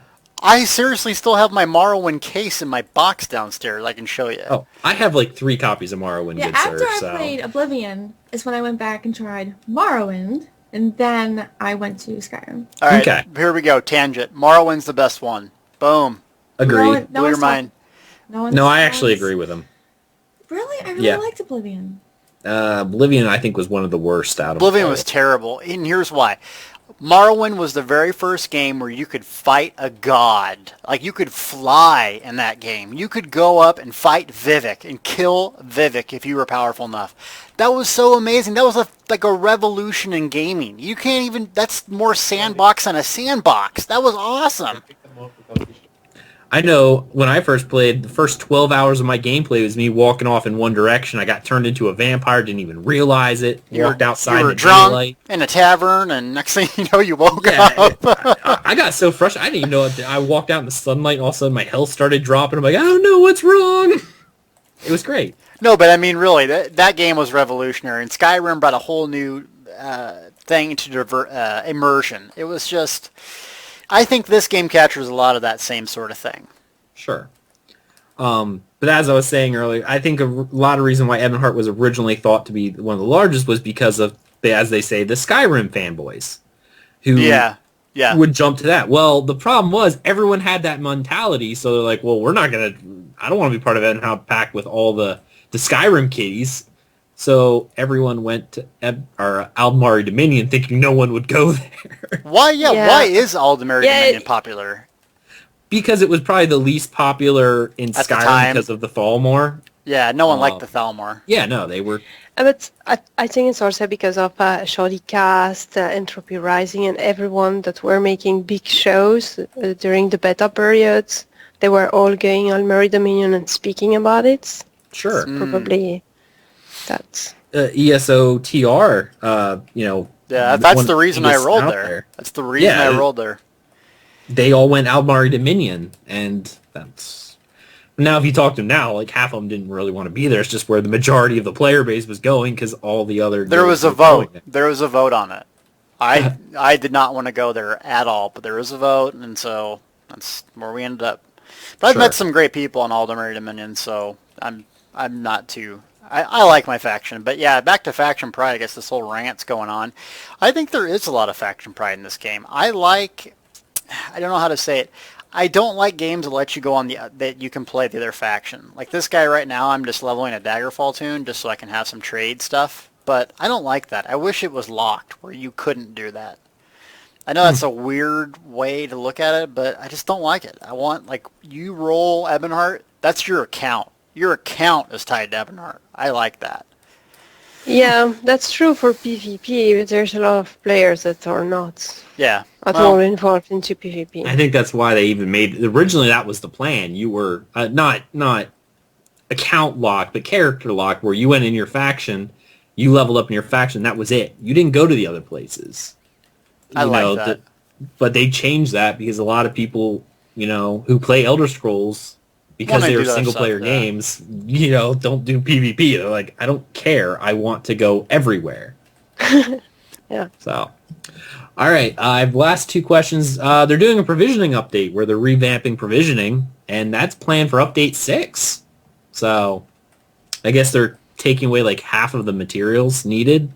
to kind of make the list more concise. I hope that means that the drop rate for grapes and berries will be lower. The one thing there, well, this will help you out. Part of the provisioning update is it's no more randomization from bags. So if you open up a sack that looks like it has like wheat in it, you will always have some sort of wheat. If you see a thing of like one of the crates of apples, it'll always be a fruit of some kind. You know, there's no more opening up a bag of wheat and getting beef out of it. Like they're separating it out. I want more shank. Yeah, or more shank or mud crab meat. They're changing it out so it's more logical that when you open chests, it's no longer, oh, how in the world is produce beef? They're changing that. So now you can ignore all the things that you don't want to pick up and go, I really only want beef, or wheat. Look for the canisters of wheat or meat stacks or something like that. And you'll be able to then get the materials you want, which I think is going to be kind of necessary when the justice system comes out because you'll be stealing it. Yeah. And it will save space in your inventory and it's bank management. Yeah. No one wants grapes. No. Okay. This one kind of not upset me, made me sad. Will there ever be a way to change traits on existing armor weapon pieces? No current plans are currently done. Like, they have no plans to ever do this, but, subject to change, which is standard boilerplate. So this is not on their work timetable. So no one is currently working on this, and they have no plans on it. Well, it doesn't annoy me. I think it's nice. If you don't have the right thread, you're forced to deconstruct your weapon and reconstruct with the right threads. Sure. I think it promotes crafting. It does promote crafting in a way, but I know this is a rant that I know Deltia and I will talk about. Nothing, at least with they changed this, but the Dragonstar Arena, nothing was worse than getting a VR14 piece with exploration trait on it. You're already VR14. What does it matter? So you're upset about this, or you want this to happen, Aggelos? I don't get your... I actually was hoping that they would tie this in with crafting some way to make it like a high-end crafting thing. Like, you had to have a crafter, you had to have a special material, and they could remove it for you and put something That's what I got out of it, that they were thinking about doing this. No. They said they're not planning on doing this. I could have swore they said the other way around, but okay. Well, that's disappointing. That's what... when they had no current plans to allow you to change traits. But they said it's an interesting idea, and it's subject to, it's always subject to change. But yeah, because everyone likes, VR14 light gear with training trait on it. Exactly. There's just certain traits that are, it's like, why? There's two, Infused and Divines. Come on. And Impenetrable if you're a PvP. Well, when Champion System comes out, Reinforce will probably play a part in that as well, because you'll need that to hit armor caps now. No one uses armor. Well, when the armor caps change drastically with Champion System, we'll see. I am getting kind of excited about the Champion System, actually, because some people, blew me up on Twitter or emails and said, you're an idiot for not liking this. Actually, much more nice, but they brought up some good points. That was me saying that. Well, you're one of them. But you're a meatball, so it's fine. I'm a PvE meatball. You are.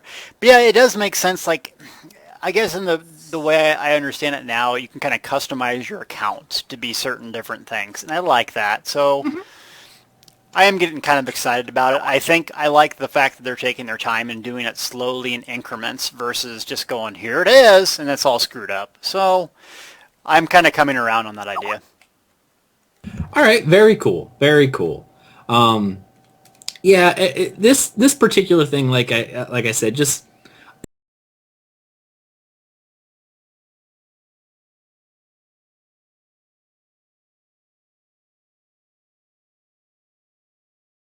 and I could be sitting out there in Rift and going, removing traits, X amount of gold. I'll do it for you. That'd be sick. But it has to be like a high-level crafter who, maybe it's a trait you only get at 50, whatever. However they want to tie it to make it that you had to work for it, and crafters could be sitting there going, I can do it for you, here we go. Or, even, there's a perfect example. They have to have learned the trait to remove it. So if it's training, they have to have training on that piece to remove it. And, there's just a lot of ways they could have done this to implement crafting. I agree that the way that you're explaining it would be would be a neat way to have it. Mm-hmm. But I can understand why they don't want to have it. It would make things way too easy. Exactly. Yeah. I agree with Dice. I don't. Okay. I don't. We're split then. Boys against girls at this point. We're Wow. going high school one year. Wow. Well, actually, this would be more like elementary school. Team Jacob. Oh, I'm so Team Jacob. Well, that's my name. You can't be Team Jacob. You hate Yeah, me. that's... Oh, gross. that means I gotta be Team Jacob. Yeah, I know. I don't like this. We're All ripped right. up werewolves because the werewolves are getting a buff 1.5. Nice. Nice. All right. We're going to move on to our next section now, which is my favorite, the Tales of Tamriel, which is where we get to talk about what we did this week in game. And you know what? I'm going to make Deltia go first. Oh, I actually didn't do too much. Got another VR14, so I'm up to 3 now. I know, it's pathetic. My life's terrible. So basically, I'm just preparing for 1.5 and getting some classes leveled up, and that way 1.5 comes out. I'm going to go over some different builds, and that way kind of make them relevant for each patch instead of just creating more and more and more and more, keeping them relevant. So that's what I'm kind of doing. I did get a 4K monitor to game with, and wow, it's just utterly insane. It's like playing a whole different game. It's that clear, it's that crisp. So that's been fun. Been playing the Dragonite in PvP every day, just crushing people. I mean, I'm talking just making people's lives miserable, and I love it. There's nothing better than just invasioning on someone, lava whipping them in the face until they turn to dust and ash. Just makes my life just that much better. So, yeah, if you see me out there, I am a Nord playing the Ebonheart pack, or the Aldemary Dominion, which is weird. You had it right the first time. I know. I should have been, but oh well. I love my Nord, though. It's awesome. 6% damage, what? So yeah, that's what I've been doing, and so I'm just really excited for 1.5. I was logged in the other day, and I'm like, what am I going to do? I'm like, man, if there was dailies in this game, it would be sick. And they're bringing them in. I know it feels very MMO for people, but you don't have to do them. You know, if you don't want to do dailies, you don't want to do that thing. But just like Aggelos said, you meet people. It's a social thing. I mean, I remember doing dailies in games. I didn't need money. I didn't need gear. Okay, let's go do it. Something to do together that we can do every single day. And once there's enough of them in the game, you'll literally never run out of things to do every day. You'll never run out of them. We used to do, PvE dailies. Then we'd go do our, quest dailies. Then we'd go do our PvP dailies. And you could spend 10 hours doing dailies. And you don't have to. It just gives you an option to always have something to do. I love it. Excellent. All right. And now our awesome guest, Elloa. What have you done in ESO this week? Well, I just recently finished Bankorai and I'm Veteran 1. Woo! And so I started the quest in Cold Harbor and I'm amazed. I thought that would not like so much this zone because it would be very dark and very creepy. But there's one of the most awesome quests in there. I've done 2 quests yesterday that were really moving, where you have to choose, sacrifice people, or select them, save them. And I was really like, damn it, I will do. It was a quest where you have 2 guys. I don't want to spoil anything, so I'm not giving detail, but you have to choose between those 2 guys, and you can save one and the other will not be saved.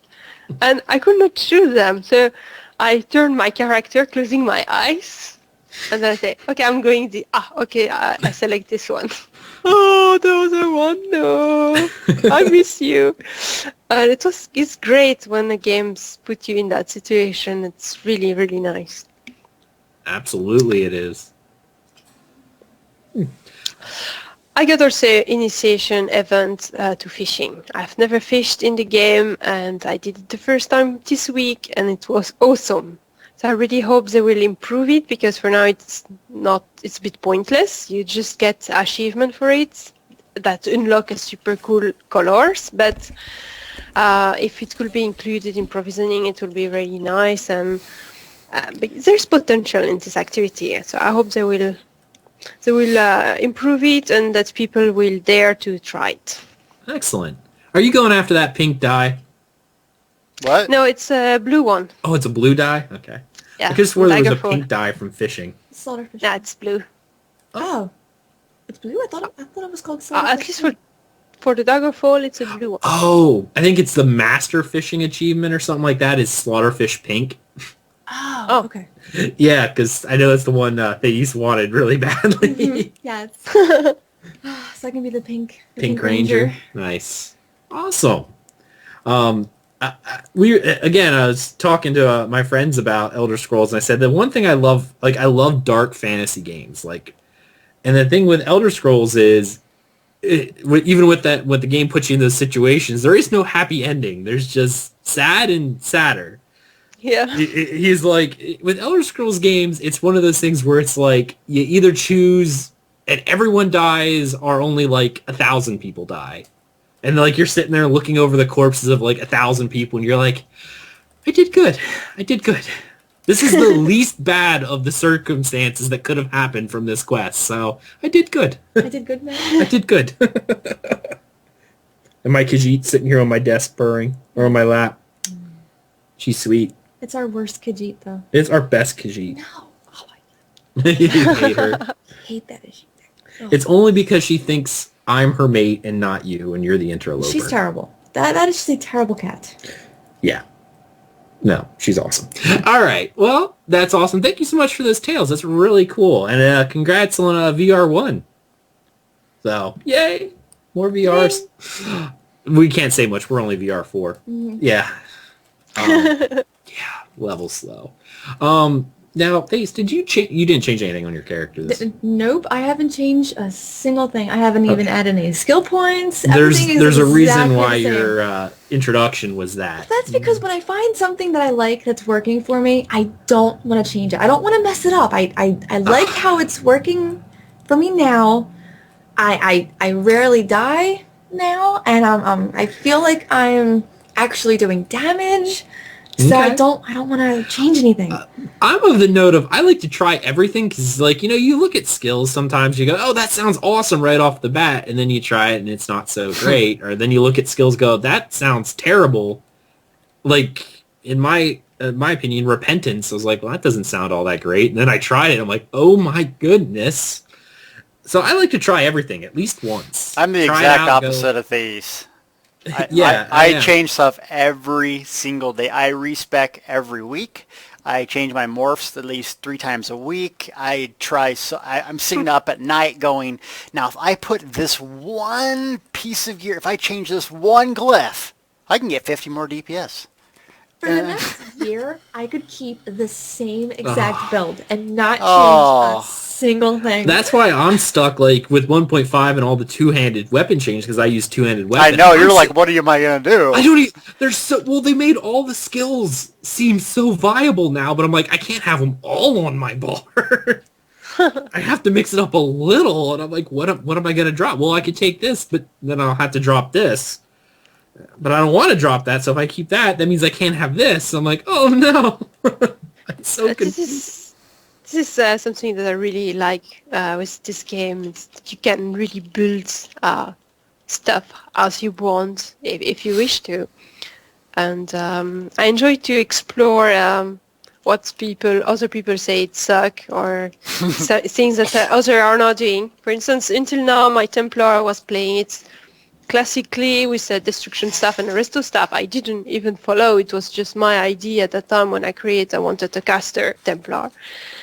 And when I started to see that everyone were getting a staff and that now the game were called Elder Staff Online and blah blah blah, and that this spell, I don't remember the name, that I was using, Impulse I think, was the most overpowered, and everything was easy, and I said, okay, now I need to change that. Mm-hmm. So now I will go with a shield and a sword, and I'm trying to explore a healing build without stuffs. Nice. So far so good. It still needs some improvement, but I think I seen your latest diary. You were running around one of the Dwemer ruins with a dress and a sword and a shield. It was pretty cool. exactly. It's that Shield Maiden now. Shield Maiden. I like it. I refuse to play Elder Staves online. That's why I'm still running around as a stamina build, even though everyone tells me I suck. I refuse. I'm like, I will continue my stamina build, and eventually I'll be okay. Yeah, yeah. That's the way to do. We were making fun of, I guess they were making fun of me, when we were doing the PTS for Dragon Star Arena, and I was running with a few members of Defunct and stuff like that, and we had the running joke that, I played stamina, and they're like, oh, you did pretty good, for a stamina build. So I'm like, great. I'm like, they're like, oh, you did so good, like a kindergarten child in colors. Like, you can't, he painted inside the lines. He did great. I mean, he's not, Picasso, but he painted in the line. He did good for what he is. I'm like, I'm special. Yeah. Yeah, it's awesome. Well, I actually did I hit level 10 on Werewolf. So Nice. I dropped it. Because now all I wanted was the die. Yeah. Oh, yeah. I leveled Vampire and Werewolf to 10 only because of the dies. It's taking me forever to level Werewolf because every time I go Werewolf, Ag lets me die. Because he refuses to heal. So I go Werewolf. Hey, I'm a stamina build. Inevitably die. I only have enough magicka for one heal. I'm sitting there every time you go Werewolf, I'm like, I'll try to heal you. I put on my Templar heal and I'm like, okay, go ahead. And I'm sitting there going, I'm holding the magicka potion, heal, chug, chug, chug, heal, chug, chug, chug. And that's all I do. And I still die. I don't have much magicka. I think I'm only level 6. I think that's it. Okay, in my defense, she didn't realize that you had to have it on your ultimate bar for quite a while to level it up. That is true. So you can't... While mine was leveling and I was transforming into a werewolf, she had it, but she didn't have it on her ultimate bar, so she wasn't actually actively using the skill. Because I didn't know you had to be a werewolf and kill things while you're a werewolf. Well, there's a guide at a website that kind of highlights what you have to do, right? And what website is that, Deltia? DeltiasGaming.com, and on Monkey that's Island, you can level it in an hour from 1 to 10. Just Monkey saying. Island. Monkey Island. Monkey Island. Yeah, but I'll die because I always die. If you die to level 1 monkey NPCs, there's something wrong with you. Sounds I could Because I probably think die. werewolf only counts kills, not what level they are. Uh-huh. Oh, I see what you do there. Sir, but I'm not going to give it away. You're going to have to visit the site for more info. And that site, once again, It's is... DeltiasGaming.com. Yay! Wow. Infomercial over. That's my radio DJ voice. There we go. I like it. So we were playing around. We actually got into Rivenspire again, and we were playing around in there. And first off, I'm gonna let Thais go off on a little rant. Go ahead. You go on your little rant. Oh, is this about Sigil? Yes, Sigil. Okay. Go ahead. So we had to find this person named Sigil, and this was cool. We go outside, and it turns out that it's Crafty Larissa. And we're like, oh, yay, it's you. That's so awesome. So we're talking to Crafty Larissa, and the conversation turned into me wanting to slaughter her by, just beating her to death with my staff, because she started talking about how Jakarn is so in love with her. And I started getting very, very upset. Yeah, because you get the letter. She asked how Jakarn is. She's like, he's good. He keeps writing me love notes. He's so enamored with me. And her mouth, she's like, whoa, lady, not my man. Hey, That is my Jakarn. How dare you? where it is? Something. Do you like Jakarn too, Elloa? But just, I remember him very well. But I only saw this team, Strosmaikai and Betnik. I didn't cross them after that. Oh, who did you... Little spoilers. On Betnik, you have the choice with the artifact where you have to support one side or the other. Yeah. Who did you go... Did you keep the artifact or did you destroy it? I destroyed. Okay, well then we did that too. But you actually run into... you don't run into Chakarniken so far, but you run into Crafty Larissa, you run into... What's her name? Leonette or whatever, the little blonde... Yeah. Nicolene, thank you. Nicolene and Captain Colleen. They're all working as spies in Rivenspire. So you actually get to see them again, and it's actually... Yes. speaking of, it's kind of funny because you know how much they hated you after you destroyed the artifact because they wanted to use it? Yeah, I remember that. I saw them there. And Nicolaine say, I will not forgive you, but I need to work with you or something like that. Yep, that's it. It's funny because by the end of it, they're like, I can never forgive you, but all right, I guess kind of okay. So, yeah. I really like the fact they reuse some character and that you cross them again several times. Like Darian Gauthier is fun. Yeah. Oh, yeah. You run into Darian as well in a lot. You run into him a Crochet. lot. Darian's hilarious. He You kind of meet reminds him all the time. he reminds me of one of those. He kind of reminds me of the guy from Hunchback of Notre Dame, the Phoebus, with that little debonair but kind of goofy kind of. Hey, how are you? We should go Texas. Yeah, he's kind of one of those little suave debonair little knights. But no one beats Jakarn, okay? No one beats. Jakarn is. Yeah, but apparently he doesn't. Beefy Argonian. He doesn't love you though. He loves Scrappy Larissa. No. She's tricking him in some way. Somehow she's the succubus who has led your man astray, huh? Exactly. Yeah, that is exactly how it is. I need to find a way to get him back. What I really liked in Picnic, you had all those girls going around Jakar, and then you had a guy, a Nord guy. We are going to do adventure together, Jakar and me, and that was just so awesome. I love that guy. Him. He's sitting up there going, I can't wait to be working out on the deck, my shirt off next to Jakarn, soaking in the sun. Yeah. I cannot understand all these that. ladies are crazy. He'd rather be with me, and we'll do hardy man things. It's just hilarious. That's excellent. I love running into those characters. And you do, and that's one of the best parts about this game is you do, if you pay close attention, like we were talking about earlier, Elloa, if you pay close attention, characters recur and show up further on in your storyline that you didn't even realize. Sometimes they have quests, sometimes they don't, but you just walk in, hey, I remember you.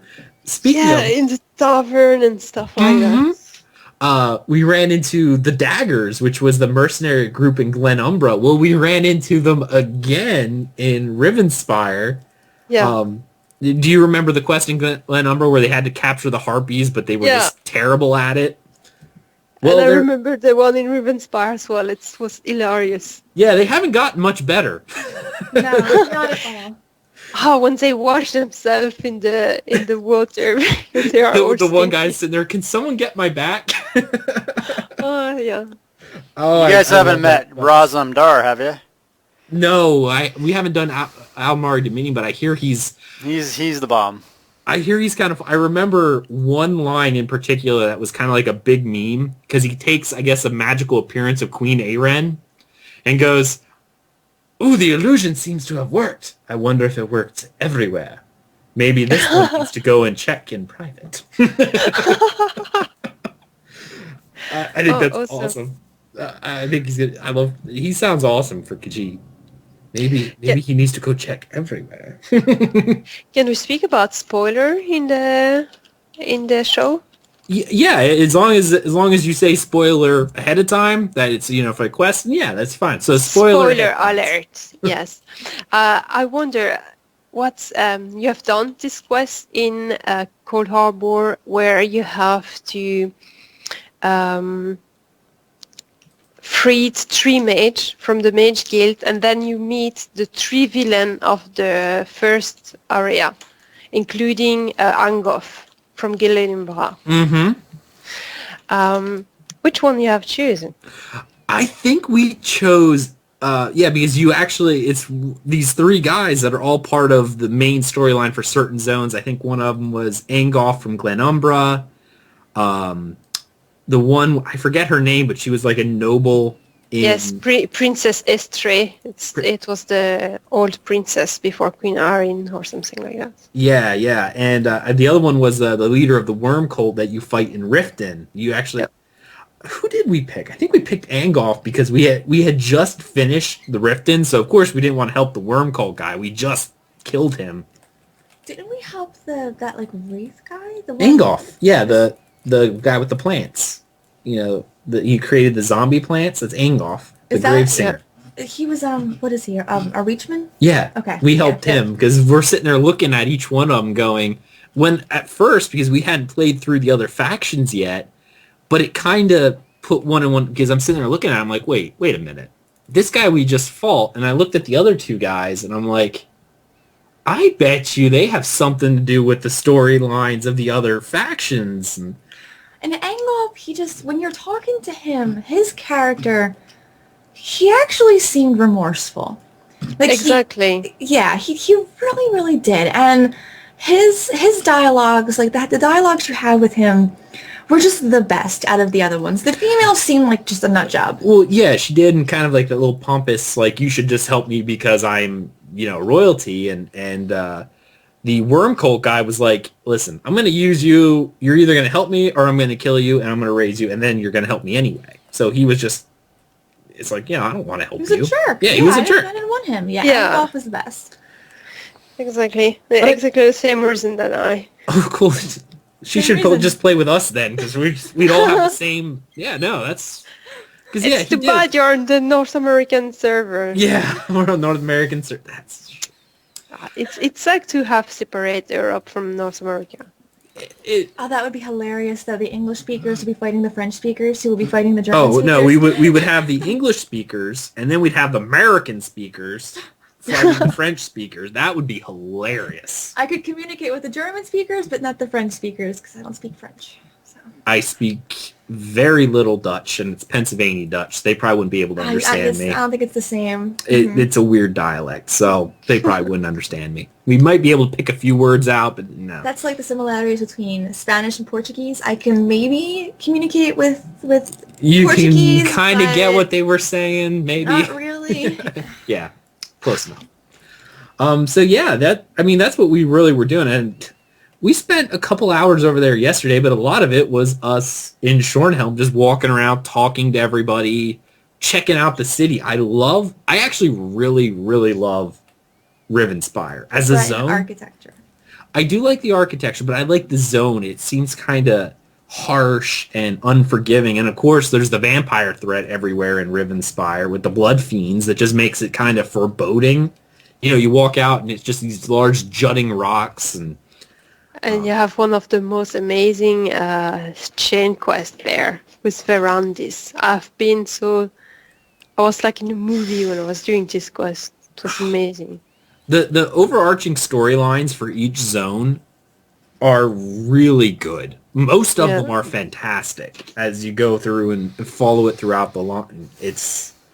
I've already been kind of in love with several of the characters. Like, even we talked last week, we found a doctor who happened to be infected with the blood plague and became a vampire and happened to kill people, but she didn't actually mean to. She didn't want to. It kind of took over her, and we actually chose to let her live. We had the choice of killing her or not, and she's like, I'll go away, I'll hide, I will never be around people again. And I'm like, okay, we let her go. And then when we talked to the other guy, he was like, I need to find her. How could you let her go? And we're like, well, we're sorry. We didn't kill her, and she's out there. Oh, yeah, because he was in love with her. I'm like, dude, serious. Yeah. She will You eat see, you.